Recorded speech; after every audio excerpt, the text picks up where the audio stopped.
Vanakkam. Very good morning, very good evening to all. Jai Shri Krishna Guruji. Welcome to the Bhagavad Gita Satsang, the Song of Divine in Tamil. Om Shri Gurubhyo Namaha, Om Shri Ganeshaya Namaha, Om Shri Saraswataya Namaha, Om Shri Guru Dattatreya Namaha, Om Shri Mahalakshmi Namaha, Gurur Brahma, Gurur Vishnu, Gurur Devo Maheshwaraha, Gurur Sakshat Parabrahma, Tasmai Shri Guruve Namaha.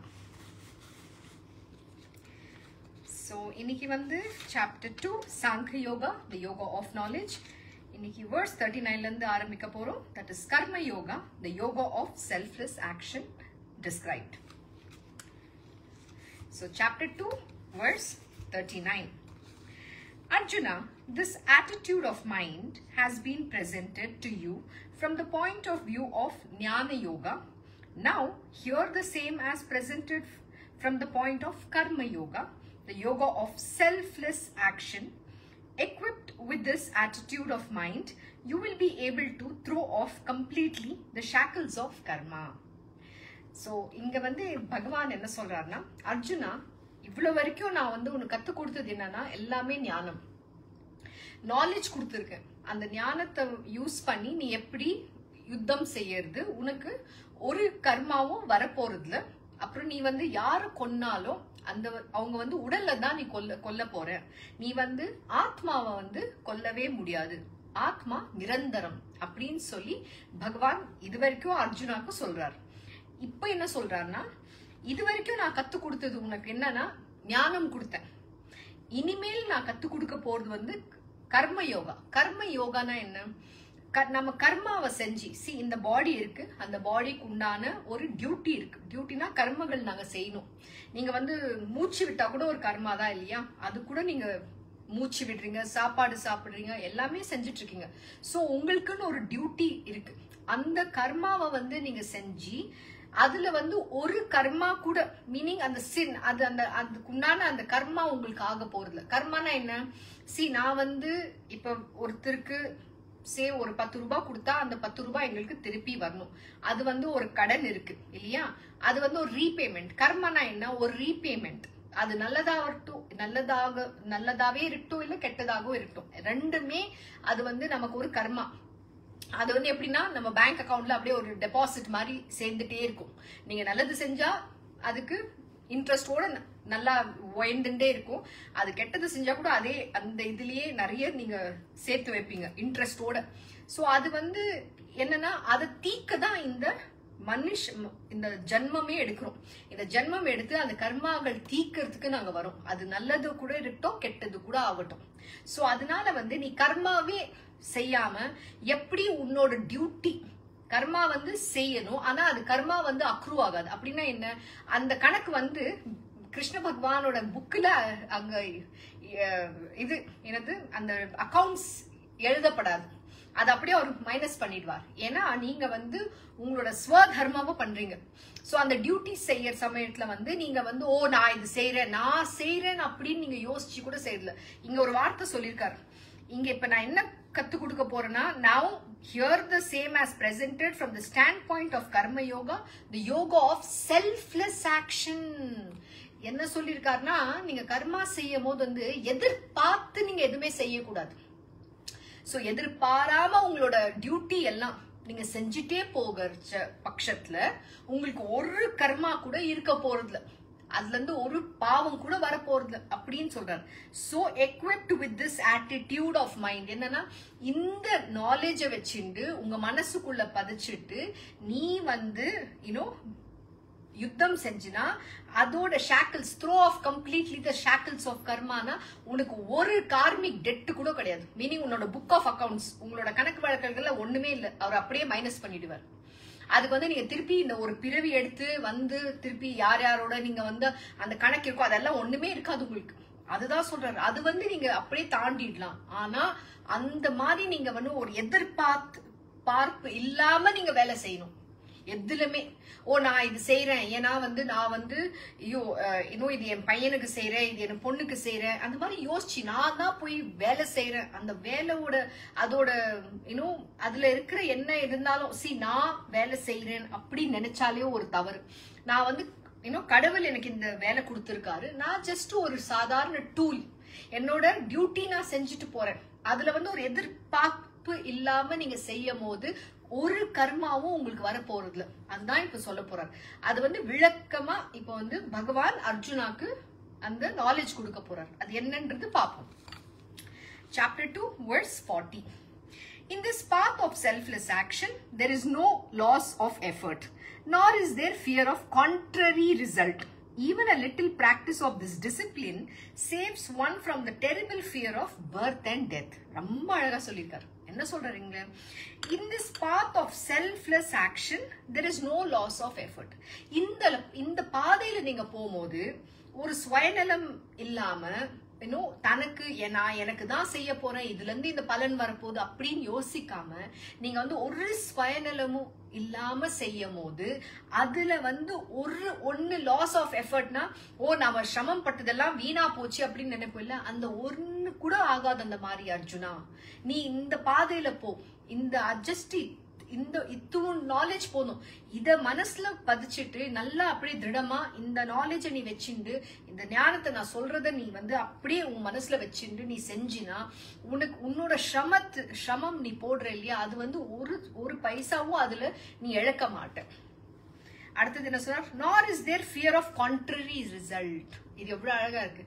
அது இல்லாம நீ வந்து பயப்பட கூட தேவையில்லை. இதுல இருந்து வேற விளைவுகள் வருமா? கான்ட்ரரினா நான் நினைச்சதுக்கு தவறா வேற ஏதாச்சும் ஒரு ரிசல்ட்னா என்ன?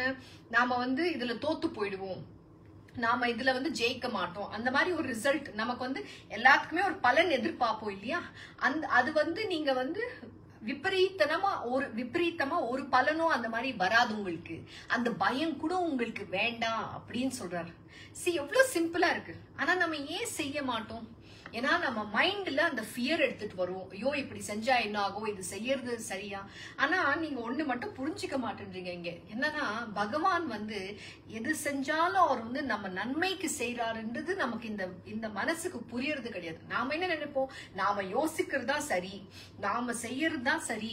ஆனா பகவானுக்கு வந்து நம்ம பாஸ்ட், பிரசன்ட், நம்ம ஃபியூச்சர் எல்லாமே அவருக்கு தெரியும். நாளைக்கு என்ன ஆக போறது, இன்னைக்கு என்ன ஆயிட்டு இருக்கு, நம்ம கடந்த காலம் என்ன, அவருக்கு எல்லாமே தெரியும். நமக்கு அந்த ஞானம் கிடையாது. ஆனா அவருக்கு இருக்கே. அவருக்கு நம்ம ஃபியூச்சர் கூட என்ன ஆக போகுதுன்னு அவருக்கு ஆல்ரெடி விதிச்சுட்டார். ஆனா அந்த விதியை மாத்த முடியறது ஒருத்தர்கிட்ட மட்டும்தான் அந்த அத்தாரிட்டி இருக்கு, அந்த அதிகாரம் இருக்கு. அது வந்து பகவான் மட்டும் தான் உங்க விதியை மாத்த முடியும். நான் அதுதான் அடிக்கடி சொல்வேன். எல்லாரோட வாழ்க்கையிலும் லைஃப்ல வந்து உங்களோட வாழ்க்கையில ஒரு தடவை அந்த விதியை மாத்த கூட அப்படி ஒரு ஆப்பர்ச்சுனிட்டி வரும். எல்லாருக்கும் வரும். அந்த நேர்த்திக்கு நாம அந்த வர வாய்ப்பை யூஸ் பண்ணி பயன்படுத்தி நாம வந்து நம்ம லட்சியத்தை அடையணும். அட்லீஸ்ட் அது என்ன வேணா இருக்கட்டும், அந்த ஒரு சின்ன வாய்ப்பு தான் நமக்கு வேணும். கடவுள் வந்து எல்லா மனிதனுக்கும் ஒரு வாய்ப்பு கொடுப்பார். தன்னோட தப்ப திருந்தி ஒரு நல்ல பாதையில போறதுக்கு உண்டான ஒரு வாய்ப்பு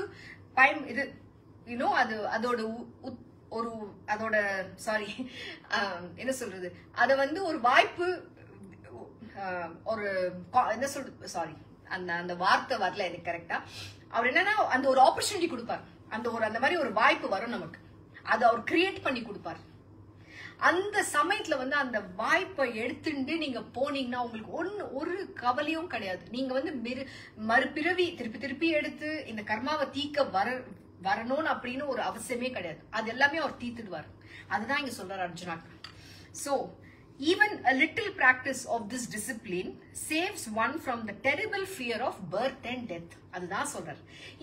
இத்தனோண்டு ஒரு சின்ன விதத்துல நீ வந்து நீ தினமும் இத வந்து சாதனையா நம்ம சாதனை செஞ்சு டெய்லி நம்ம வாழ்க்கையில இதை வந்து பிராக்டிஸ் பண்ணோம்னா உங்களுக்கு வந்து ஒரு பயம் தேவையில்லை. நீங்க திருப்பி மறுபிறவி எடுத்து அடிக்கடி வந்து போனோம் அந்த மாதிரி ஒரு பயமே உனக்கு வேண்டாம். ஏன்னா மறுபிறவி வந்து நமக்கு மனிதன் பிறவிதான் இருக்கணும்னு அது நிச்சயம் கிடையாது. ஏன்னா நீங்க என்னென்ன பாவம் பண்ணிருக்கீங்கன்னு உங்களுக்கு அந்த கணக்கு இல்லையா?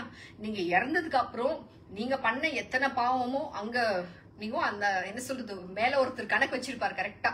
அதுல வந்து அவர் பாப்பாரு நீங்க எத்தனை புண்ணியம் செஞ்சிருக்கீங்க, அதுக்குண்டான எவ்வளவு பாவம். சோ என்னன்னா நமக்கு கர்மா ஒண்ணு. இங்க வந்து ரெண்டு ஆஸ்பெக்ட் இருக்கு. கர்மா ஒண்ணு, அடுத்தது வந்து பாவம் புண்ணியம், அது ரெண்டு இருக்கு. நம்ம அது கூட கூடையா சேர்த்து வைப்போம். ஆனா புண்ணியத்தை வந்து ரொம்ப கம்மியா சேர்த்து வைப்போம், பாவம் தான் அதிகமா சேர்த்து வைப்போம். சோ அந்த கணக்குல பாத்தீங்கன்னா அது வந்து நீங்க கூட்டி கழிச்சு கேன்சல் பண்ணுவாங்க. ஓ இவ்வளவு புண்ணியத்துக்கு இவ்வளவு பாவம் நான் மைனஸ் பண்ணிடுவேன். ஆனா அந்த மிச்சம் மீதி இருக்கிற பாவம் திருப்பி நீங்க அனுபவிச்சுதானே ஆகணும். அது இல்லாம திருப்பி கர்மா வேற இருக்கு. கர்மா வந்து இப்ப நீங்க வந்து என்ன சொல்றதுன்னா, இப்போ உங்களோட பசங்களோட நீங்க அட்டாச்மெண்ட் ஆயிடுறீங்க. இது எப்படி நடக்கும்னு நான் ஒரு எக்ஸ்பிளனேஷன் கொடுக்குறேன். இதுக்கு விவரமா நான் தெளிவா உங்களுக்கு சொல்றேன். என்ன ஆகுனா, உங்க பசங்க மேல ரொம்ப பிரியமா இருக்கீங்க, ஒரு அட்டாச்மெண்ட் இருக்கு. அதுல வந்து எஸ்பெஷலி உங்களுக்கு ஒரு 5 பசங்க இருந்தா அதுல ஒருத்தர் மேல ரொம்ப அதிகமா பிரியமா இருப்பீங்க. அந்த அட்டாச்மெண்ட் நீங்க விடலன்னா, இது என் பையன் எனக்கு ரொம்ப அப்படியே பாசமா இருந்து நீங்க வந்து சாகும் போது அந்த ஒரு பையனோ பொண்ணு மேலயோ அப்படியே அந்த பிடிப்பு, அந்த அட்டாச்மெண்ட் வச்சுட்டீங்கன்னு வச்சுக்கோங்க, திருப்பி மறு ஜென்மம் எடுத்து ஆப்போசிட்டா பிறப்பீங்க. அது என்ன அட்டாச்மெண்ட் இருக்கோ அது உங்களுக்கு தான் தெரியும். ஏன்னா சாகும் போது வந்து நம்ம எப்பவுமே கடவுளோட பேர் எடுக்கணும். அதுதான் எப்பவுமே பகவான் சொல்லுவார். நாம வந்து நம்ம மனசுலயே கடவுளோட உங்களுக்கு பிடிச்சமான, உங்களுக்கு யாரு பிரியமோ, நீங்க வந்து சிவனோட பேர் எடுத்தாலும் சரி, இல்ல கிருஷ்ண பகவான், இல்லனா ஸ்ரீராமர் பேர், யார் உங்களுக்கு பிடிச்சிருக்கோ அந்த பகவானோட பேர் கான்ஸ்டன்டா எடுத்துட்டே இருக்கணும். நம்ம மனசுல அதுதான் இருக்கணும், மத்த யோசனைகள் எல்லாம் இருக்கக்கூடாது. ஏன்னா நாம வந்து நம்ம இந்த பாடியில இருந்து அப்படியே சாகும் போது வந்து நம்ம என்ன யோசிக்கிறோமோ அதுதான் மறுபிறவி எடுப்போம். அது ரொம்ப டேஞ்சர். அதுக்குதான் நமக்கு கடவுள் என்ன கத்து கொடுத்திருக்காருன்னா, நம்ம எது இருந்தாலும் எல்லாத்துலயுமே நம்ம கடவுளை பார்க்கணும். அந்த ஞாபகத்துல தான், அந்த நினைவோட தான் நம்ம இருக்கணும். ஏன்னா சாக கிடக்கிற நேரத்துல வந்து உங்க மனசு எப்படியெல்லாம் விளையாடும் யாருக்கும் தெரியாது. அதுக்குதான் இந்த தியானம் செய்யணும். இந்த சாதனைனா நீங்க ஜஸ்ட் நீங்க கிருஷ்ணா கிருஷ்ணா கிருஷ்ணா கூட சொல்லலாம், இல்ல சிவா சிவா கூட சொல்லலாம். உங்களுக்கு பிடிச்ச ஒரு கடவுள் பேர் கான்ஸ்டன்டா நீங்க ஜபம் செஞ்சுட்டே இருந்தா அது உங்களுக்கு தான் நல்லது. ஏன்னா அதுதான் உங்க மனசுல பதிஞ்சிடும். சோ அப்படி பதிஞ்சிட உடனே நீங்க வந்து சாக போறதுல வந்து அந்த க்ஷணத்துல வந்து நமக்கு என்ன நம்ம மனசு யோசிக்குதுன்னு தெரியாது. அதே நம்ம இந்த சாதனை பண்ணி இதை பிராக்டிஸ் பண்ணிட்டே வந்தோம்னா அந்த நேத்திக்கு உங்களுக்கு அந்த ஞானம் இருக்கும். ஓகே, நான் வந்து கடவுளோட பேர் எடுக்கணும், நாராயணா சொன்னா கூட போதும், நீங்க அந்த நாராயணவே அடைவீங்க, வைகுண்டத்துக்கே போயிடுவீங்க. சோ அட்லீஸ்ட் அது மட்டும் செய்யணும். சோ அதுக்கு என்ன சொல்றாருன்னா, நமக்கு வந்து அந்த மறுபிறவி அந்த ஒரு பயமே வேண்டாம். ஓ நான் அடுத்த ஜென்மத்துல என்னவா ஆக போறேன். ஏன்னா நமக்கு வந்து எவ்வளவோ பாவம் தெரிஞ்சு செஞ்சாலும் பாவம் தான், தெரியாம செஞ்சாலும் பாவம் தான். அது இல்லாம நம்ம எவ்வளோ ஜனங்களோட அந்த கர்மாவை வச்சுட்டு இருக்கோம். ஒருத்தர் கிடையாது, 2 பேர் கிடையாது. இந்த ஒரு ஜென்மத்துல கூட வந்து இப்ப நீங்க பாருங்க, எத்தனை பேரோட எவ்வளோ பேரோட உங்களுக்கு அந்த கான்டாக்ட் வரும். நிறைய ரிலேஷன்ஸ், உங்க சொந்தக்காரங்க இருக்காங்க, ஃப்ரெண்ட்ஸ் இருக்காங்க, ஆபீஸ்ல இருக்காங்க, நிறைய பேரோட. சில பேரோட நீங்க நல்லா இருக்க முடியும், சில பேருக்கு வந்து சிலது வந்து உங்க ஒத்து போகாது. அது ஏன்னா அது எல்லாமே கர்மா தான்.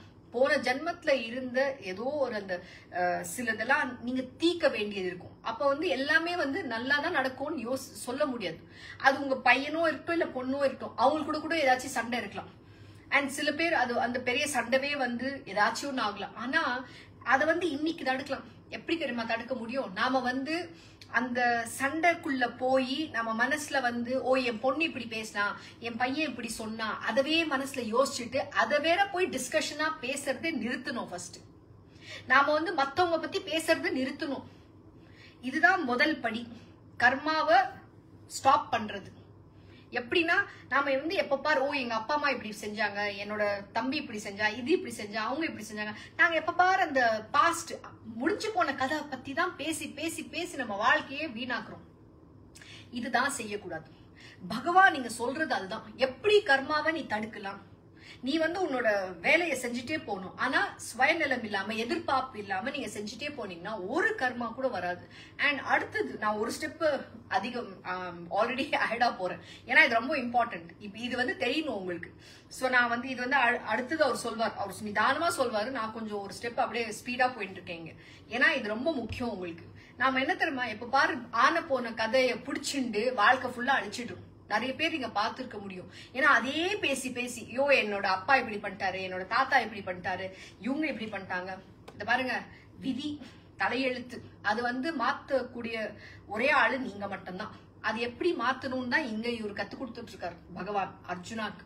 சோ இது எப்படி மாத்த முடியும்? நீங்க வந்து மத்தவங்க பத்தி பேசவே கூடாது. ஏன்னா நீங்க ஒரு நிமிஷமும் மத்தவங்க பத்தி பேச அவங்களோட அந்த கர்மா நீங்க இன்னும் அப்படியே ஏத்திட்டே போறீங்க. திருப்பி இங்க வரணும் அவங்களோட. அடுத்த ஜென்மத்துல எப்படி திரும்ப வரும்? அவங்க சப்போஸ் இது வந்து ஒரு பொண்ணு அம்மாக்கு சண்டை இருந்தா அடுத்த ஜென்மத்துல நீங்க வந்து அந்த பொண்ணா வரணும், அவங்க வந்து உங்க அம்மாவா வருவாங்க. ஏன்னா திருப்பி கடன் கொடுக்கணும். இந்த ஜென்மத்துல கொடுக்க முடியாது இல்லையா? ஏன்னா இந்த ஜென்மத்துல வந்து அந்த ஏஜ் இது கூட கிடையாது, அது முடிஞ்சு போன கதை. சோ வந்து திருப்பி அந்த மறுபிறவி எடுத்து நீங்க அந்த ஜென்மத்துல வந்து அதே போல உங்களுக்கு ஆகணும். அப்போதான் நீங்க அந்த துக்கத்தை கஷ்டத்தை எல்லாம் உணர்வீங்க. நீங்க என்ன யோசிக்கிறீங்க? என் பொண்ணுக்கு புரியுறதே கிடையாது, என் பையனுக்கு புரியுறதே கிடையாது, என்னோட மனசு கஷ்டம். அதுதான் நம்ம சொல்லுவோம், யாரோட மனசு கூட நம்ம நோக வைக்க கூடாது. நம்மனால முடிஞ்சுதான் நல்லது, 4 பேருக்கு நல்லது செய்யணும். நம்மனால முடிஞ்சுதான் ஒரு 4 நல்ல வார்த்தை சொல்லணும். நீங்க வந்து வாழ்த்தணும் எல்லாரையும்.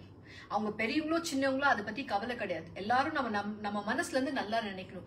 அதுதான் நான் திருப்பி இந்த கதை ஏன் சொல்வேன்னா, கிருஷ்ண பகவான் சொன்னார் திரௌபதிக்கு, நீ ஃபர்ஸ்ட் துரியோதனை மன்னிச்சு விட்டுடு. ஏன்னா நீங்க மன்னிக்கும் போதுதான் நீங்க வந்து கடவுள்கிட்ட ஒப்படைச்சிட்டீங்கன்னா அவர் பார்த்துப்பாரு. கணக்கு வந்து அவர் வச்சிட்டு இருக்காரு. நீங்க என்ன யோசிச்சுட்டு இருக்கீங்க? அவர் கண்ணு இல்ல, அவர் பாக்கல. ஓ எனக்கு அநியாயம் நடந்துட்டு இருக்கு, ஆனா இங்க கடவுள் கண்ணே கிடையாது, நான் எதுக்கு போராடணும்? அந்த போராட்டம் எல்லாம் வேஸ்ட். அது வந்து அவர் பார்த்துப்பாரு.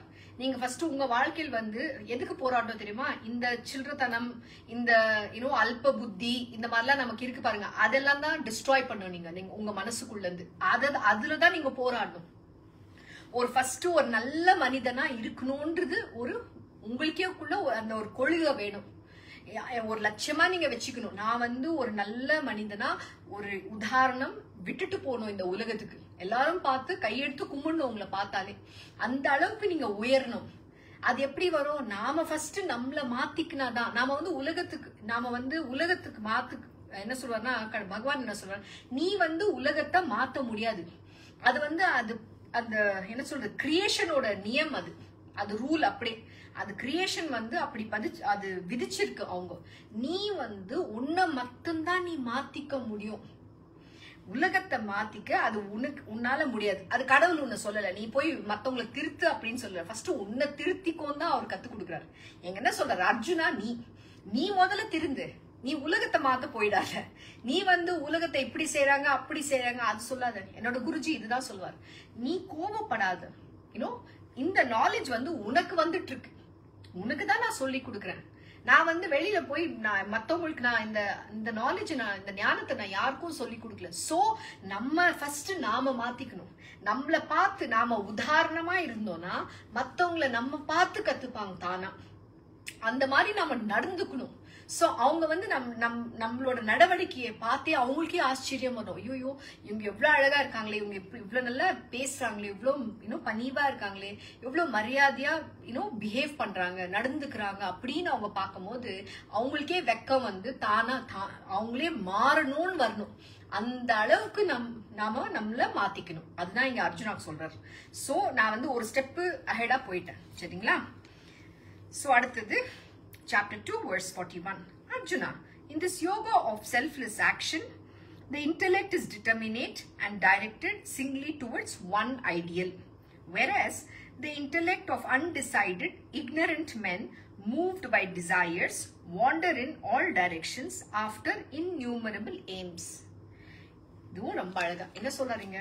Arjuna, in this yoga of selfless action, the intellect is determinate and directed singly towards one ideal. அப்படின்னா என்ன? நம்ம வாழ்க்கையில வந்து நாம வந்து இந்த யோகானா என்ன? ஒரு யூனியன் வித் காட்னு சொல்லுவோம். யோகானா வந்து ஆசனஸ் கிடையாது. இப்ப எல்லாரும் யோகான்னு சொன்னா அதோட தவறான மீனிங் என்ன? நம்ம உடலை இந்த ஆசனா செய், அந்த ஆசனா செய் அப்படின்னு நினைப்பாங்க. ஆனா இங்க சொல்ற யோகானா நான் வந்து என்னைக்குமே ஒன்னஸ் வித் லார்ட். ஒன்னஸ்னா என்ன? நான் வந்து கடவுளோட ஒன்னா இருக்கிறேன். மனசுல இருந்து என்னோட மைண்ட், பாடி, என்னோட மைண்ட், இந்த உடல், மனசு, உடல், ஆத்மா எல்லாமே நான் ஒன்னா இருக்கிற கடவுளோட. சோ அவர் நினைச்சதுதான் நான் செய்வேன். எப்பவுமே பகவானை பத்தி நினைச்சிருந்தா நமக்குள்ள அந்த விசாரணை கூட அவர் டிவைனா இருக்கும். அப்படியே கடவுள் என்ன நினைக்கிறாரோ அதுதான் நாமளும் நினைப்போம். சோ அவர் பிரகாரம் நாம நடந்துப்போம். ஆனா அந்த அளவுக்கு உங்க மனசு வந்து கடவுளோட தியானத்துல இருக்கணும். சோ இதுல என்ன சொல்றாருன்னா அவரு நம்மளோட இன்டெலெக்ட்னா என்ன, நம்மளோட அறிவு புத்தி, நமக்கு புத்தி இருக்கு இல்லையா, அது வந்து determinate and directed சிங்லி towards one ideal. ஆனா அத நம்மளோட புத்தி வந்து அந்த ஒரு கொள்கை மட்டும்தான் இருக்கணும். அதுக்கு மட்டும்தான் நம்ம அந்த ஒரே ஒரு ஐடியல வச்சுட்டு நம்ம வாழ்க்கை வந்து கரெக்டா அந்த ஃபோக்கஸ் தான் அப்படியே ஒண்ணுதான், அந்த கான்சென்ட்ரேஷன் வேணும். நமக்கு என்ன ஆகுது தெரியுமா, நம்ம மனசு வந்து அப்படியே குதிரை மாதிரி இந்த பக்கம் ஓடு அந்த பக்கம் ஓடு நாலா பக்கம் ஓடு. ஒரு நிமிஷம் அது வந்து அப்படியே அந்த ஒரு ஸ்திரமே கிடையாது, அஸ்திர். இப்படி ஓடு அப்படி ஓடு அப்படி ஓடு, அப்படியே மங்கி மாதிரி குரங்கு மாதிரி அப்படியே ஜம்ப், ஒரு மரத்துல இருந்து இன்னொரு மரம் அப்படியே ஏறி போயிட்டே இருக்கணும். இப்படி போயிட்டு இருந்தீங்கன்னா உங்களுக்கு வந்து அந்த திருடம் கிடையாது, ஒரு ஃபோக்கஸ் பண்ண முடியாது. ஃபோக்கஸ்னா அப்படியே அந்த ஒரே ஒரு ஆப்ஜெக்டிவ், ஒரு ஐடியல்னா என்ன, நமக்கு ஒரு லட்சியம் இருந்தா அந்த ஒரு லட்சியத்துல மட்டும்தான் நம்ம தியானம் எல்லாம் செலுத்தணும். அப்படி நீங்க செஞ்சீங்கன்னா நீங்க என்னைக்குமே நீங்க சக்சஸ்னா என்ன, உங்களுக்கு வெற்றி அடைய முடியும். அதுதான் சொல்றேன். ஆனா நம்ம மனசு வந்து அஸ்திர், எல்லாம் அப்படியே குரங்கு மாதிரி ஒரு மரத்துல இருந்து இன்னொரு மரம் அப்படியே நிமிஷத்துக்கு அப்படியே மாறிட்டே இருக்கும். அதுல இருந்து என்ன ஆகும், உங்களுக்கு ஒரு லட்சியமே கிடையாது, அதுல ஒரு ஃபோக்கஸ் கூட கிடையாது. அப்ப நீங்க எப்படி வெற்றி அடையலாம்? சோ உங்க மனசு எப்பவுமே அது டிஸ்டர்ப்டா இருக்கும். டிஸ்டர்ப்னா எப்பவுமே ஒரு அந்த கன்ஃபியூஷன்ல இருக்கும். எனக்கு என்ன செய்யறதுன்னு புரியலையே, இதுதான் சொல்லிட்டு இருப்பீங்க. இப்ப பாருங்க, குழப்பத்துல இருப்பீங்க. உங்களுக்கு ஒரு அந்த கரெக்டான ஆமா இதுதான் முடிவு எடுக்கிற ஒரு திறமை கூட இருக்காது. ஏன்னா உங்க மனசு வந்து குரங்குத்தனமா இப்படி அப்படி அல்லாடிட்டு இருக்கும். சோ அதுதான் செய்யக்கூடாது அப்படின்றார். அடுத்தது என்ன சொல்றார்? So whereas the intellect of undecided ignorant men moved by desires wanders in all directions after innumerable aims.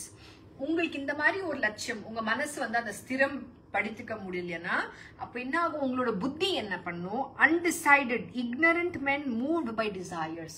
நீங்க வந்து உங்க ஆசைகள், இந்த மோகம் இருக்கு இல்லையா, இது வேணும் அது வேணும், நான் இது சாதிக்கணும் அது பண்ணணும் இது வாங்கணும், நான் இன்னும் வீடு கட்டணும், என்னென்னமோ இருக்கும் உங்களுக்கு. 1008 எல்லாருக்கும் நீங்க போய் கேளுங்க, 1008 டிசைர் இருக்கும். 1 இல்ல 2 இல்ல, லட்சக்கணக்குல டிசைர். ஒண்ணு முடிஞ்சதுன்னா அடுத்தது ரெடியா இருக்கும், அந்த அடுத்தது முடிஞ்சதுன்னா இன்னும் அடுத்தது ரெடியா இருக்கும். இன்னைக்கு வந்து என்ன சொல்வீங்க, ஐயோ எனக்கு ஒரு சின்ன வீடு இருந்தா போதும், அடுத்தது வந்து எனக்கு ஒரு அட்லீஸ்ட் ஒரு 2 பங்களா இருக்கணும் அப்படின்னு வருவீங்க. அந்த 2 பங்களா கொடுத்த உடனே அப்புறம் இன்னும் வேற ஏதாச்சும் உங்களோட அந்த மோகத்துக்கு ஒரு ஆசைகளுக்கு ஒரு இன்னும் சொல்றது ஒரு லிமிட்டே இல்ல, ஒரு எல்லமே கிடையாது. ஏன்னா அது வந்து அப்படியே வளர்ந்துட்டே போயிட்டு இருக்கும். அதுதான் நிறுத்தணும். சோ அப்ப என்ன சொல்றதுன்னா, இந்த மாதிரி அறிவில்லாத மனிதனுக்கு வந்து அவங்க ஆசைகளுக்கு ஒரு அளவே கிடையாது. அளவுக்கு மீறி ஆசைப்படுறது வந்து ரொம்ப தப்பு. அதனால வந்து நீங்க எதுவுமே அடைய முடியாது, நீங்க நல்லாவே வாழ முடியாது. இதுதான் உண்மை. நீங்க எப்பவுமே அந்த துக்கத்துல தான் இருப்பீங்க. உங்களுக்கு வந்து ஒரு சுகம்ன்றது என்னன்னே புரியாது. ஏன்னா நீங்க வந்து ஏதாச்சும் அடையணும்னு அதுக்கு பின்னாடி நீங்க ஓடி போயிடுறீங்க. சோ அதுல நீங்க முழுகிட்டீங்கன்னா அதுக்கப்புறம் வாழ்க்கையோட இந்த நிமிஷம் போயிடும். நாம எப்பவுமே எப்படி தெரியுமா வாழ்வோம், நேத்து என்ன ஆச்சு இல்ல நாளைக்கு என்ன ஆக போகுது. ஆனா இன்னைக்கு இப்போ எவ்வளவு சந்தோஷமா இருக்கிறோம். கடவுள் எனக்கு வந்து என்னோட ஆரோக்கியம் நல்லா இருக்கு, என்னோட உடல் ஆரோக்கியம் எல்லாமே நல்லா வச்சிருக்காரு. நமக்கு வந்து சாப்பிட தூங்க வீடு இருக்கு, சாப்பிடறதுக்கு சாப்பாடு இருக்கு, உடுத்துறதுக்கு துணிகள் இருக்கு. இது போதும், திருப்தி. பகவானே ரொம்ப தேங்க்ஸ், உனக்கு நன்றி அப்படின்னு என்னைக்காவது நீங்க சொல்லிருக்கீங்களா? கிடையவே கிடையாது. கடவுளே எனக்கு ஏன் இந்த மாதிரி ஒரு வாழ்க்கை கொடுத்துருக்க, எனக்கு எதுக்கு இப்படி வச்சிருக்க, நான் என்ன தப்பு பண்ண? அப்படியா? நீதான் தப்பு பண்ண, உன்னோட கர்மானால தான் நீங்க இப்படி இருக்க. அதுல எது கடவுளை நீ இது பிளேம் பண்ற? கடவுளா அந்த மாதிரி அந்த ஸ்டேட்ல வச்சிருக்காரு. நீ என்ன தப்பு பண்ண? நான் அது ஃபர்ஸ்ட் முதல்ல கேள்வி கேளு. நான் என்ன பண்ண? இந்த மாதிரி ஒரு ஜென்மம் எடுத்து நான் இவ்வளவு கஷ்டப்படுறதுக்கான காரணம் யாரு? நீதான், நீங்க தான். ஏன்னா அந்த ஜென்மத்துல நிறைய கர்மாக்கள் பண்ணிருக்கீங்க, அதுக்குதான் இப்படி ஒரு வாழ்க்கை. நிறைய நீங்க இந்த கோவில் எல்லாம் போதா பிச்சைக்காரர் எல்லாம் பாப்பீங்களா, ஐயோ பாவம் தோன்றது இல்லையா? அந்த ஐயோ பாவம் நினைச்சாலும் நாளைக்கு நீங்க அந்த பிச்சைக்காரனா வந்துடணும். அதை மட்டும் ஞாபகம் வச்சுக்கோங்க. பிச்சை போடுற சமயத்துல வந்து இது இன்னொரு கர்மாவோட லா என்னன்னா, நாம வந்து அப்படி பரிதாபமா பட்டு அவங்களெல்லாம் பார்க்கும்போது துக்கமா இருக்கும் இல்லையா? ஏன் இவங்க பிச்சை வாங்கணும்? பாவம், சாப்பாடு கூட இல்ல, கால் இல்ல, கை இல்ல. இந்த மாதிரிலாம் நிறைய பேர் பார்த்துருக்கீங்களா? சில பேர் குருடு, சில பேர் காது கேட்காது, கை இருக்காது. ஏன் அவங்க அப்படி இருக்காங்க? ஏன்னா அவங்க அவ்வளோ கொடுமையா கர்மா செஞ்சிருக்காங்க. அண்ட் மோஸ்ட் இம்பார்ட்டன்ட், இது ஒரு லெசன் கொடுக்குறேன். ஏன்னா இது சொல்லதுனால இந்த லெசன் இப்போ சொல்ல போறேன். நீங்க வந்து யோசிச்சு நீங்க அங்க வந்து, ஓ இவன் வந்து பாவம் கண் இல்ல, இவனுக்கு மட்டும் நான் 10 ரூபாய் கொடுக்கணும் அப்படின்னு அவனை யோசிச்சு நீங்க வந்து ஒரு 10 ரூபாய் கொடுத்தீங்கன்னு வச்சுக்கோங்க, அடுத்த ஜென்மத்துல நீங்க வந்து அந்த குருடனா நீங்க வரணும், அவர் வந்து உங்க இடத்துல இருந்து உங்களுக்கு அந்த 10 ரூபாய் திருப்பி கொடுக்கணும். சோ இது எப்படி தானம் எப்படி செய்யறதுன்னா, உங்களுக்கு வந்து நீங்க கொடுத்துட்டு போயிட்டே இருப்பீங்க. நீங்க வந்து யோசிக்க மாட்டீங்க, ஓ இவங்களுக்கு வந்து கை இல்ல, கால் இல்ல, அதனால நான் பிச்சை போடணும்னு யோசிக்க கூடாது. ஏன்னா அவங்க அந்த நிலைமையில ஏன் இருக்காங்கன்னா, அது அவங்க பண்ண கர்மானால அந்த நிலைமையில இருக்காங்க. அதுல வந்து பரிதாபம் எல்லாம் பார்க்க தேவையில்லை. நாம அவங்கள பார்த்தோன்னே அப்படி துக்கமா அதுல யோசிச்சு பாவோம் கண்ணில்ல. உதவி செய்யணும், அப்கோர்ஸ். அது வந்து ஃபர்ஸ்ட் மோஸ்ட் இம்பார்ட்டன்ட். தானம் செய்யறது ரொம்ப ரொம்ப முக்கியம். ஏன்னா தானம் செய்யும் போதுதான் நம்ம ஆத்மா சுத்தமாகும். அவங்க நீங்க தானம் செஞ்சு அவங்க உங்களுக்கு வாழ்த்துறாங்க பாருங்க, அதுதான் புண்ணியம்.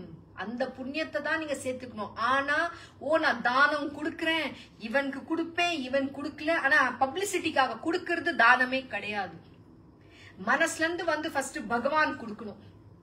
சில பேர் அந்த பழைய காலத்துல நான் சில பேரை பார்த்திருக்கேன், ஃபர்ஸ்ட் வர சம்பளத்துல எடுத்து கடவுளுக்கு வைப்பாங்க, வச்சுட்டு தான் மத்த வீட்டுக்கே செலவு பண்ணுவாங்க. ஆனா இன்னைக்கு பாத்தீங்கன்னா ஒருத்தரும் அந்த காரியமே செய்யறது கிடையாது. எல்லாரும் வந்து சுயநலத்தனம் அதிகமா, லோபனா என்ன, கிரீட். நிறைய எனக்கு இன்னும் வேணும், இன்னும் வேணும். எவ்வளவு வேணும்? எவ்வளவு இருந்தா உங்களுக்கு போதும்? உங்க ஆசைகளுக்கு ஒரு எண்ணம் வேணும். அந்த எண்ணத்தை மீறினா வந்து எல்லாமே வாழ்க்கையா அழிஞ்சு போகும். இன்னைக்கு பாருங்க, நிறைய இருக்கிறச்சு அவங்க என்ன சந்தோஷமாவே இருக்காங்க? சந்தோஷத்தை எழுந்துட்டாங்க அவங்க. நீங்க கொஞ்சமா இருந்தாலும் சந்தோஷப்பட முடியும். ஏன் தெரியுமா? நமக்கு வந்து கடவுள், நீ இவ்வளவு கொடுத்துருக்க என்னோட வாழ்க்கையில, எனக்கு எல்லாமே இருக்கு, ரொம்ப நன்றி கடவுள், அதுதான் முதல் சொல்லணும். ஆனா அந்த வாயில அந்த வார்த்தையே வராதே, யாருக்குமே இல்ல. எவ்வளவு ஆதாரம் நடக்குது உலகத்துல. ஏன்? இன்னும் பணம் வேணும், இன்னும் பணம் வேணும். உலகமே அழிய போகுது. கலியுகா என்ன? கலியுகோட சப்ஸ்டாட்டம் என்ன? மனுஷனுக்கு வந்து அவன் இது மனசே மாறி போச்சு. என்னது? காம, குரோது, லோபு, மோக, மதா, மாத்சரியம். இதுதான் அகங்காரம், அரகன்ஸ். எனக்கு நிறைய பைசா இருக்கு, திமிரு, அளவுக்கு மீறின திமிரு இருக்கவே கூடாது. இருந்தா அழிவு தான். சோ பகவானை எப்படி அடையலாம்? நம்ம ஆசைகள் எல்லாம் ஃபர்ஸ்ட் விட்டுடணும். கடவுளே, எது கொடுத்தாலும் எனக்கு நன்றி, என்னோட வாழ்க்கையே எவ்வளவு அழகா இருக்கு, ரொம்ப நன்றி. இந்த நிமிஷத்துல நீங்க வாழணும். இந்த நிமிஷத்துல எப்போ வாழ்றீங்கோ உங்க வாழ்க்கையே ரொம்ப சுகமா இருக்கும். ஆனா நாளைக்கு யோசனை பண்ணி வாழ்ந்தீங்கன்னா இன்னைக்கூட வாழ்க்கை அர்த்தமே கிடையாது. ஏன்னா நாளைக்கு உங்களோட வாழ்க்கை எப்படி இருக்கணும்னு நீங்க எதிர்பார்க்கறீங்களோ அது வந்து இப்போ நீங்க நல்ல இந்த மாதிரி பிராக்டிஸ் பண்ணீங்கன்னா தான் நாளைக்கு ஃபியூச்சர் லைஃப் உங்களுக்கு நல்லா வரும். ஆனா அதை விட்டுட்டு, நான் வந்து இன்னைக்கு ஒண்ணு இல்ல, நாளைக்கு என்ன ஆக போகுது, நான் சேர்த்து வைக்கணும், நான் சம்பாரிச்சு செக்யூரிட்டி வேணும், உலகமே அழிஞ்சு போயிடும். நீங்க பேங்கே மூடிட்டு போயிடுமா? நீங்க பேங்க்ல போய் உங்க கஷ்டப்பட்டதெல்லாம் நீங்க சம்பாரிச்சு எல்லாம் சேர்த்து வைப்பீங்க, பேங்கே நாளைக்கு மூடிட்டு போயிடும். எத்தனை பேர் மோசமா இருக்காங்க, எத்தனை பேங்க் அந்த மாதிரி மூடி இருக்கு. அப்ப என்ன செய்வீங்க? அப்போ அழுவீங்களா? ஐயோ நான் எவ்வளவு சேர்த்து வச்சேனே, என் கஷ்டத்தெல்லாம் போயிடுச்சு. அப்ப என்ன பண்ண முடியும்? இதுதான், சேர்த்தெல்லாம் வைக்க கூடாது. இன்னைக்கு இருக்கா, இன்னைக்கு சந்தோஷமா சாப்பிடுங்க, இன்னைக்கோட வாழ்க்கை வாழ்ந்துருங்க, 4 பேருக்கு தானம் செய்யுங்க. அதுதான் உங்களுக்கு புண்ணியத்தை கொடுக்கும். சும்மா சேர்த்து வச்சுட்டு என் பேரனுக்கு, என் பேத்திக்கு, அவங்களோட தலையெழுத்து அவங்க எல்லாம் வந்திருக்காங்க, கொடுக்கணும்னு இருக்கா, கொடுத்து விடுங்க. அதுல அட்டாச்மெண்டா இருக்கீங்க. அந்த அட்டாச்மெண்ட் வச்சீங்கன்னா வாழ்க்கையே அழிஞ்சு போயிடும். அதுதான் சொல்வாரு, இக்னரண்ட் மென் இந்த டிசைரை பின்னாடி போவாங்க. டிசைர்னா உங்க ஆசைகள் பின்னாடி ஓடிட்டே இருந்தீங்கன்னா உங்க வாழ்க்கையே வீணாயிடும் அப்படின்னு பகவான் சொல்றாரு. So, chapter 2, verse 42. Arjuna, those who are full of worldly desires and devoted to the letters of Veda, who look upon heaven as the supreme goal and argue that there is nothing beyond heaven, are unwise. They utter flowery speech recommending many rituals of various kinds for the attainment of pleasure and power with rebirth as their fruit. Those whose minds are carried away by such words and who are deeply attached to pleasures and worldly power cannot attain the determinate intellect concentrated on God. Aha, பெரிய verse. நிதானமா explain பண்றேன். இது என்ன சொல்றாரு பகவான்? Arjuna, those who are full of worldly desires and devoted to the letters of Vedas, who look upon heaven as the supreme goal and argue that there is nothing beyond heaven, are unwise. இப்ப நீங்க உங்க வாழ்க்கையில குருன்றது கிடையாது. இந்த பகவத்கீதா முதல் தர திறந்திருப்பீங்கன்னு நினைக்கிறேன். இதுதான் ஃபர்ஸ்ட் டைம் பகவான் இந்த மாதிரி ஒரு சொல்லியிருக்காருன்னு கூட தெரியாது. அதோட அர்த்தம் என்னன்றது உங்களுக்கு சொல்லி கொடுக்க ஆளு கிடையாது. இதுல பகவான் என்ன சொல்றாருன்னா, நம்ம வாழ்க்கையில நம்ம ஃபர்ஸ்ட் ஆசைகள் பின்னாடி போயிட்டு இருக்கோம். அந்த ஆசைய அடையணும்ன்றது தான் நமக்கு லட்சியம். அதுலதான் நம்ம பக்தியை காட்டுறோம். எனக்கு பங்களா கட்டணும், அதுதான் என்னோட கொள்கையே, என்னோட வாழ்க்கை லட்சியம். நான் பங்களா காட்டி, அதுவும் என்ன உங்களுக்காக கூட கிடையாது, அவனை காட்டுறேன் பாரு, அடுத்தவனி அவனாவது அவன் காம்படிஷன் போட்டி போடுறதே வேலை. இவனோட நான் அதிகமா பணம் சம்பாதிக்கணும், நான் அவனோட ஒரு பெரிய வீடு கட்டி காட்டணும். இந்த மாதிரி நீங்க நினைக்கிறதே தவறு. நினைச்சீங்கன்னா உங்க வாழ்க்கையே அழிஞ்சு போச்சு. மத்தவங்களுக்கு காட்டுறதுக்காக நீங்க வீடு கட்டக்கூடாது. இது நம்ம இது மென்டாலிட்டி, நம்மளோட சொசைட்டில இருக்கிற ஒரு மென்டாலிட்டி. என்னன்னா, அடுத்த அவன் பண்ணிட்டா நானும் பண்ணும், அவனுக்கு மேல நான் செய்யணும். இது போட்டி போடுறதே மகா பெரிய தவறு. எவனாவது போட்டி போட்டும், நமக்கு எதுக்கு? நமக்கு என்ன பகவான் கொடுக்குறாரோ நாம திருப்தியா இருக்கணும். அதுல திருப்தி வேணும், சந்தோஷத்தை படணும். அதை விட்டுட்டு மத்தவங்களுக்கு காட்டுறதுக்காக செய்யறதே பெரிய தவறு. அதுலயும் என்ன பண்ணுவோம் நாம? Vedas, the devoted to the letters of Vedas, who look upon heaven as the supreme goal. நாம இந்த வேதைகள் இருக்கு இல்லையா, நாம என்ன சொல்லுவோம்? who look upon are devoted. நாம இந்த வேதை, இப்போ நீங்க ஒரு ஐயர் கிட்ட போவீங்க. அவர் என்ன சொல்வார்? அம்மா, நீ இந்த மாதிரி ஒரு பூஜை செய். இந்த பூஜை செய்யறதுனால உனக்கு அமெரிக்காக்கு போயிடலாம், உனக்கு விசா கிடைச்சிடும், இல்ல உனக்கு பணம் கஷ்டம் இருந்தா பணம் வந்துடும், நீ மகாலட்சுமியோட விரதம் இரு, என்னென்னமோ சொல்லுவாங்கல்ல, அந்த விரதம் இரு, இந்த விரதம் இரு, 1008 பூஜைகள் சொல்லுவாங்க. சோ நீங்க அதை தான் நம்புவீங்க. ஏன்னா உங்களுக்கு நான் செத்ததுக்கு அப்புறம் நான் ஸ்வர்கத்தை அடையணும். நிறைய பேருக்கு அந்த ஒரு ஆசை இருக்கு தெரியுமா? நான் நரகத்துக்கு போக கூடாது, நான் ஸ்வர்கத்துக்கு அடையணும். அப்படி யோசிக்கிறவன் எல்லாமே ஒரு முட்டாள் அப்படின்னு பகவான் சொல்றாரு. அவன் எங்கேயும் போறது இல்ல. ஃபர்ஸ்ட் ஆஃப் ஆல், அன்வைஸ்னா என்ன? விஸ்டமே கிடையாது. மகா மரமண்ட பெரிய முட்டாள். நீ நரகத்தை தான் அடைய போற, அது உனக்கு தெரியாது அப்படின்னு பகவான் நீங்க சொல்லிட்டு இருக்காரு. அடுத்தது என்ன? தி அட்டர். அது இல்லாம அவங்க என்ன பண்ணுவாங்க? ஆர்கியூ வேற பண்ணுவாங்க. வாதம் பண்ணுவாங்க உங்களோட. எனக்கு இது நிறைய தெரியும், நான் இப்படிதான் செஞ்சிருக்கேன், எங்க தாத்தா பாட்டி எல்லாம் இப்படிதான் செஞ்சிருக்காரு, நம்மளோட பரம்பரையா நான் இப்படிதான் நான் ஃபாலோ பண்ணிட்டு வந்திருக்கேன். அப்படிங்களா? அவங்க எல்லாமே எங்க போயிருக்காங்க உங்களுக்கு தெரியுமா? அவங்க நரகம் தான் அனுபவிச்சுட்டு இருக்காங்க. நீங்களும் போலாம், அடுத்தது நீங்களும் லைன்ல இருங்க. இந்த மாதிரி எல்லாம் பண்ணீங்கன்னா நீங்களும் அதுதான் போகணும். இது யார் சொல்றது உங்களுக்கு? எவனையோ ஒரு கோவில்ல போய் அவன் சொல்றது, அவன் நிறைய வேதாலாம் வரும், இவங்களாம் ஐயருங்க. ஐயரா? ஐயரோட ஐ கூட ஒண்ணு அவங்களுக்கு தகுதி கிடையாது. ஒரு வார்த்தை பகவத்கீதா என்னன்றது கூட அவங்களுக்கு தெரியாது, அந்த வேதா என்னன்னு கூட தெரியாது. ஏன்னா அது பகவான் மட்டும்தான் கத்து கொடுக்க முடியும். இவங்க யாருக்கிட்ட கத்துன்னு இருக்காங்க? ஐயரோட தர்மமே அவங்க செய்யறது கிடையாதே. சோ அவங்களுக்கே தெரியாத போது அவங்க என்ன உங்களுக்கு சொல்றது? இது என்ன மாதிரி கதை தெரியுமா? ஒரு குருடன் இன்னொரு குருடனுக்கு வழி காட்டுற கதை. இந்த மாதிரி காமெடி ஷோ பண்ணிட்டு இருக்காங்க.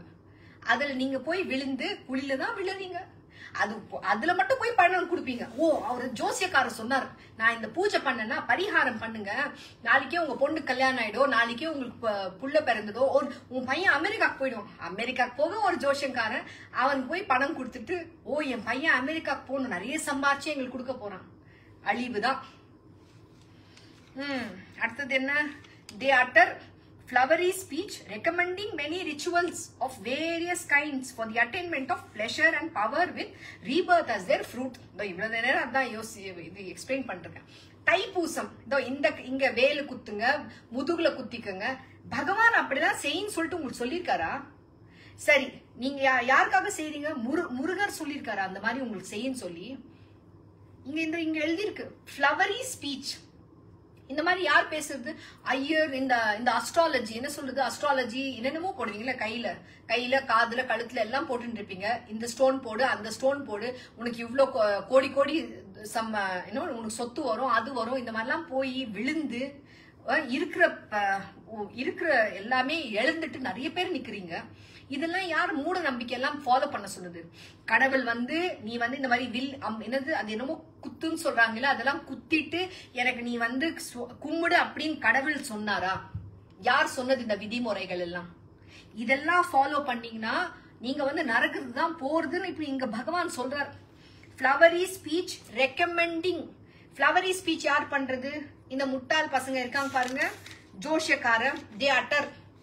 அவங்க என்ன அப்படியே ரொம்ப ரொம்ப அப்படியே என்ன வெண்ண மாதிரி பேசுவாங்க. பேசிட்டு அப்படியே உங்களை மயக்கிடுவாங்க. ஐயோ இப்படி பண்ணுங்க, அவ்வளவு இது பண்ணீங்கன்னா, பரிகாரம் பண்ணீங்கன்னா எல்லாம் நல்லா இருப்பீங்க அப்படிலாம் சொல்லிட்டு flowery speech recommended many rituals of various kinds.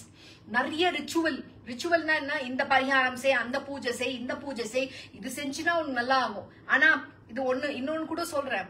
இந்த காலகட்டத்துல வந்து இந்த மந்திர உச்சாரன் நம்ம சொல்லுவோம் இல்லையா, அது சொல்ற தகுதி யாருக்குமே கிடையாது. ஏன்னா அவங்க மனசு வந்து ஸ்திர் கிடையாது. அந்த போக்கஸ், அந்த ஒரே சிங்கிள் பாயிண்டட் போக்கஸே கிடையாது.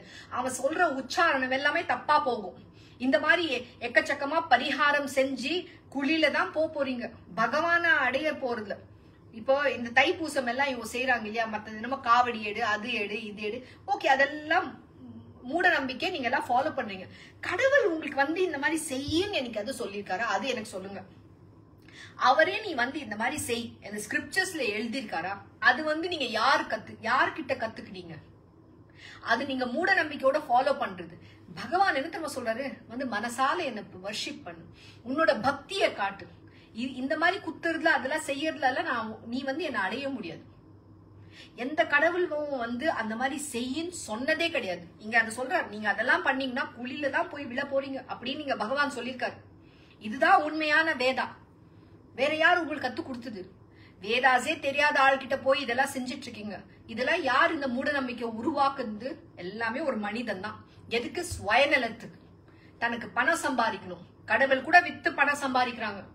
அதுல போய் நீங்க எல்லாம் மூட நம்பிக்கையோட போய் விழறீங்க. மனசால பகவான நீங்க ஆராதனை செஞ்சு, பூஜை செஞ்சு, ஒரு நெய்வேத்தியம் செஞ்சு நீங்க கூப்பிட்டீங்கன்னா கடவுள் வந்து நிப்பார். ஆனா அந்த அளவுக்கு உங்களோட பக்தி இருக்கணும். அதுதான் முக்கியம். இந்த மாதிரி செய்யறதுல ஒண்ணு கடிக்க போறதுல.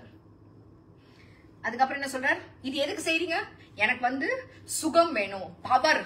நான் வந்து என்னோட வாழ்க்கையில ஜெயிக்கணும், நான் பவர்ஃபுல்லா வரணும், எனக்கு வந்து பதவி வேணும். அதுல ஆசைப்பட்டு தானே இதெல்லாம் செய்றீங்க. நீங்க பாத்திருக்கீங்களா எத்தனை பேரு இன்னும் சில பொசிஷன் எல்லாம் வரணும்னா பெரிய யஜ்யமே இது யஜ்யம் செய்வாங்க, சில பலி கொடுப்பாங்க, பூஜை செய்வாங்க. ஏன்னா அவங்களுக்கு வந்து அதோட ஃப்ரூட்ஸ் வேணும். நான் வந்து அந்த சுகத்தை அனுபவிக்கணும். அது வந்து யார் கொடுப்பா தெரியுமா? இந்த டெய்டிஸ்ன்னு சொல்லுவோம். பகவான் கொடுக்க மாட்டார். ஆனா இதெல்லாம் செய்யறது வந்து அந்த டெய்டிஸ், சின்ன சின்ன கடவுள் இருக்கார்ல, அவர் பகவான் கீழே வந்து இந்த மாதிரி சின்ன சின்ன டிபார்ட்மெண்ட் இருக்கு. அவங்க வந்து உங்களுக்கு கொடுப்பாங்க. ஆனா நீங்க வந்து அவங்களுக்கு அடிமையா ஆயிடணும். இது செஞ்சீங்கன்னா உங்களுக்கு பாவம் தான் வரும். ஓகே, சில பலன் வரும், சின்ன சின்ன பலன் வரும். ஆனா அது ஃபுல்லா கர்மா தான். அதுல எல்லாமே பாவம் தான். ஏன்னா அந்த பைசா, அப்படி வர பைசா, அப்படி சம்பாதிக்கிற ஒரு பவர் வந்து உங்களுக்கு வந்து குழியில தான் கொண்டு போய் விழ வைக்கும். அதுல இருந்து நீங்க பகவானை நீங்க அடைய முடியாது. ஏன்னா நீங்க நாட்டுக்கு நல்லது செய்யல, ஊருக்கு நல்லது செய்யல, நீங்க சுயநலத்துக்காக சம்பாதிக்கிறீங்க. எத்தனை பாலிட்டிஷியன், எவ்வளவு பேர் அதர்மம் பண்ணிட்டு இருக்காங்க. தன் பாக்கெட்ல தானே பைசா போட்டுக்கிறாங்க. எலெக்ஷனுக்குன்னு போவாங்க. ஆனா வர ஒரு அதிகாரி கூட மக்களுக்காக, சொசைட்டிக்காக என்ன செய்யறாங்க? ஒண்ணு கிடையாது. நீங்க எல்லாம் கஷ்டப்பட்டுட்டு தான் இருக்கீங்க. ஆனா அது எதிர்த்து கேட்க உங்களுக்கு கூட ஏன் திறமை கிடையாது? ஏன்னா பயம். நாளைக்கு அவங்க என்னாச்சும் செஞ்சிடுவாங்க. நமக்கு வந்து அந்த தைரியமே கிடையாது. எதிர்த்து போராட தைரியம் கிடையாது. நாம இந்த மாதிரி அதர்மத்துல சிக்கி இருக்கோம். இந்த மாதிரி மனிதன் தான் இந்த மாதிரி பூஜை எல்லாம் செய்வாங்க. பணம் சம்பாரிச்சு நான் பவரை வாங்கலாம். ஆனா பகவான் என்ன சொல்றாரு? நீ நரகத்துல தான் போற, நீ பண்றது எல்லாமே அதர்மம் அப்படின்றார். அதுக்கப்புறம் and power with the rebirth as their fruit. அவங்களுக்கு என்ன மறுபிறவி வரும். மறுபிறவி வரும்போது அவ்வளவோ நரகம் அனுபவிப்பாங்க. சும்மா கிடையாது கிருஷ்ண பகவானோட லா. இதெல்லாம் ஒரு சும்மா எழுதல பகவத்கீதா. இதுல எல்லாமே எழுதியிருக்காரு. ஆனா இது வந்து இந்த ஞானம் வந்து பகவான் மட்டும்தான் வந்து கத்து கொடுக்க முடியும். இது சாதாரண மனிதன் திறந்தா கூட இதுல இருந்து படிச்சா கூட அவருக்கு அது அர்த்தம் கூட வராது. ஏன்னா இந்த வார்த்தைகள் வந்து கடவுளால் மட்டும்தான் கத்து கொடுக்க முடியும். இது உண்மையான நாலேஜ் பகவான் மட்டும்தான் கத்து கொடுப்பார். நான் வந்து இந்த நாலேஜ், எனக்கு இந்த நாலேஜ் இருக்குன்னு கூட நான் சொல்ல முடியாது. ஏன்னா நான் வந்து ஜஸ்ட் ஒரு டூல் அவர் கையில. அவர் இந்த வார்த்தைகள் வந்து அவரோட விஸ்டம், அவர் சொல்றார். எனக்கு இந்த இதுல என்ன இருக்குன்னு கூட எனக்கு தெரியாது. அதுதான் மோஸ்ட் இம்பார்ட்டன்ட்.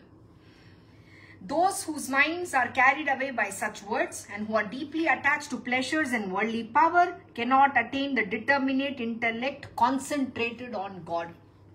இந்த மாதிரி யார் செய்றாங்களோ அவங்களோட புத்தி மந்தமாகி அவங்க வந்து கடவுள் மேல கான்சென்ட்ரேட், அவங்களோட இன்டெலெக்ட் டிட்டர்மினேட்டா எப்படி, எனக்கு இவ்வளவு மட்டும்தான், இதுதான் கடவுள், என்னோட கடவுள் சொல்றதுதான் வேத வாக், நான் பகவான் மட்டும்தான் நான் ஃபாலோ பண்ணுவேன், இங்க பகவத்கீதால என்ன கத்து கொடுத்துருக்காங்களோ இதுதான் நான் செய்வேன், என்னோட வாழ்க்கையில நான் தர்ம பாதையில மட்டும்தான் போவேன், எனக்கு என்ன இருந்தாலும் என்னோட பகவான் என்ன பார்த்துப்பார், அந்த அளவுக்கு அந்த டிட்டர்மினேட், அந்த நம்பிக்கை, தன்னம்பிக்கை, அந்த கடவுள் மேல நம்பிக்கை, அதுதான் முக்கியம்.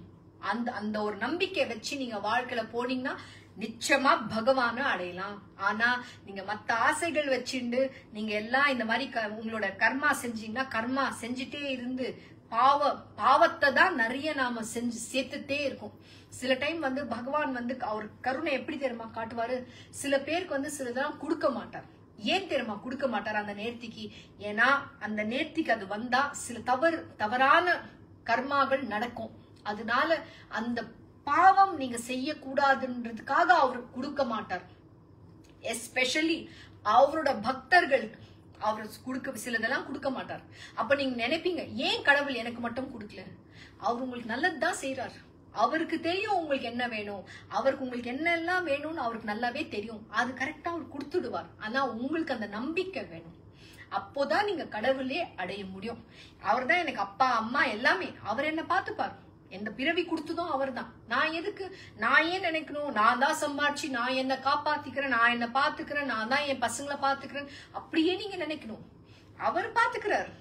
என்னோட என்னோட என்னோட தர்மம் என்ன, என்னோட வேலைகள் சரியா நான் செஞ்சுட்டு போகணும். அர்ஜுனாக்கு என்ன சொல்றாரு, உன்னோட ஸ்வதர்மம் வந்து நீ வந்து இந்த யுத்தம் செய்யணும் அர்ஜுனா, மத்ததெல்லாம் நீ ஏன் பாக்குற, உன்னோட கர்மாவை நீ செய். இந்த மாதிரி நீ வேலை செஞ்சினா வாழ்க்கையில ஒரு கர்மா கூட உனக்கு ஒட்டவே ஒட்டாது. நான் இருக்கிறேன், நான் பாத்துக்கிறேன் அர்ஜுனா அப்படின்னு பகவான் இவ்வளவு விளக்கமா சொல்றாரு. சோ இந்த மூட நம்பிக்கையில எல்லாம் போயிடாத நீ. இதுல எல்லாம் போனவங்க வந்து குழியில தான் விழுறாங்க. இதுதான் நான் கத்து கொடுக்கிற நாலேஜ். ஏன்னா வேதாஸ் வந்து கிருஷ்ண பகவானோட அங்கம் தான் வேதாஸ். அதுல தான் வந்தது. வியாஸ் தேவ் யாரு, கிருஷ்ண பரமாத்மாவே வந்து அது வந்து வேதாஸ் எல்லாம் அவர் தான் எழுதினார். அது வந்து அவர் மட்டும் தானே சொல்லி கொடுக்க முடியும், வேற யார் சொல்லி கொடுக்க முடியும்? சோ அதுதான் கடவுளை தேடணும்னா கடவுளை நோக்கி போகணும். நீங்க வந்து இந்த முட்டாள்தனமா இந்த உலகத்துல இருக்கிற அந்த ஐயர் இந்த ஜோஷியர் இதுல போனீங்க, இந்த சுவாமி கும்பிடு அந்த சுவாமி கும்பிடு, அவங்க சொன்னாங்க இந்த பூஜை செய், அதுல எல்லாம் போனீங்கன்னா ஒரு பலனு கூட கிடையாது. கோவில் போகணும் நிச்சயமா, ஏன்னா நம்ம தர்மம் அது. நாம வந்து ஜஸ்ட் போனோம். ஆனா பிச்சை கேட்கறதுக்கு போக கூடாது, எனக்கு இது வேணும் கடவுள் அது வேணும் கடவுள். நோ, ஜஸ்ட் நீங்க அது ஒரு நமக்கு ஒரு நல்ல பிராக்டிஸ். நாம வந்து நம்ம தீர்த்த கஷேத்திரம் எல்லாம் போகணும். இப்ப நீங்க இந்தியால இருக்கிறீங்க, இப்ப என்ன நிறைய பேருக்கு வந்து சில பேர் ஓகே யங்ஸ்டர் எல்லாம் வேலை செய்யறாங்க, சில ரிட்டையர் ஆன பீப்புள் எல்லாம் வீட்டுல இருக்காங்க, போய் எல்லாமே பார்க்கல. இல்ல நம்ம இந்தியால எவ்வளோ ஹோலி பிளேசஸ் இருக்கு. ஹோலி பிளேஸ்னா என்ன, சின்ன சின்ன கோவில் கிடையாது, ரோட் சைட்ல எவனோ கட்டினதெல்லாம், அதெல்லாம் ஹோலி கிடையாது. அதுல போனீங்கன்னா அந்த கல்லுல கடவுள் இல்லைங்க. கடவுள் எங்க இருக்காரு? இப்ப நீங்க ஒரு உதாரணத்துக்காக சொல்றேன், இப்ப நீங்க ராமேஸ்வரம் போங்க, அங்க இருக்கிற ஈஸ்வரன் யாரு வச்சது? ஸ்ரீ ராமச்சந்திரர் விஷ்ணு அவரு ஸ்தாபனை பண்ண லிங்கம் அது. அதுலதான் கடவுள் இருக்காரு. அதுக்குதான் அது தீர்த்த கஷேத்திரம் சொல்றது.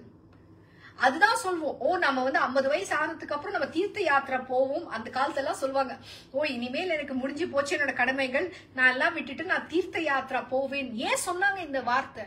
ஏன்னா அங்க போனாதான் நம்ம பாவத்தெல்லாம் கழிக்கலாம். நமக்கு வந்து புண்ணியம் வரும், கடவுளை நோக்கி போற ஒரு புண்ணியம் கிடைக்கும். அதுதான் ஹோலி பிளேஸ். அங்க வந்து எத்தனை மகா ரிஷிஸ் குருகளோட காலடி பட்டிருக்கு. அதுதான் போகணும். நீங்க இதெல்லாம் தான் பார்க்கணும். பனாரஸ் போகணும், விருந்தாவன் போகணும்.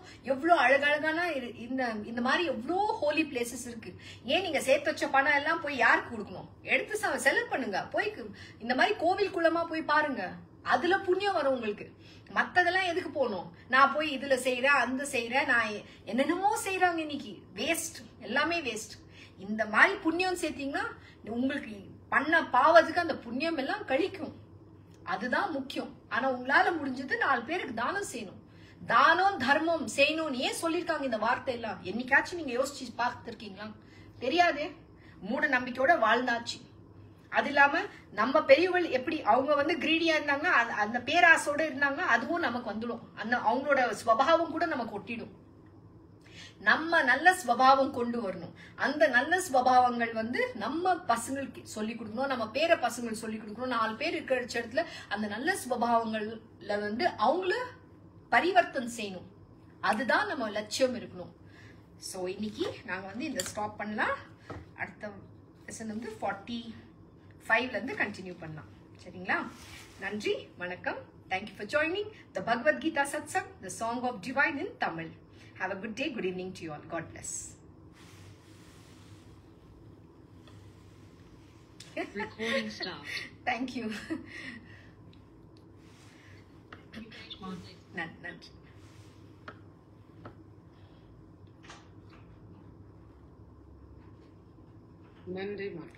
நன்றி நன்றி ஆண்டி. தேங்க்யூ.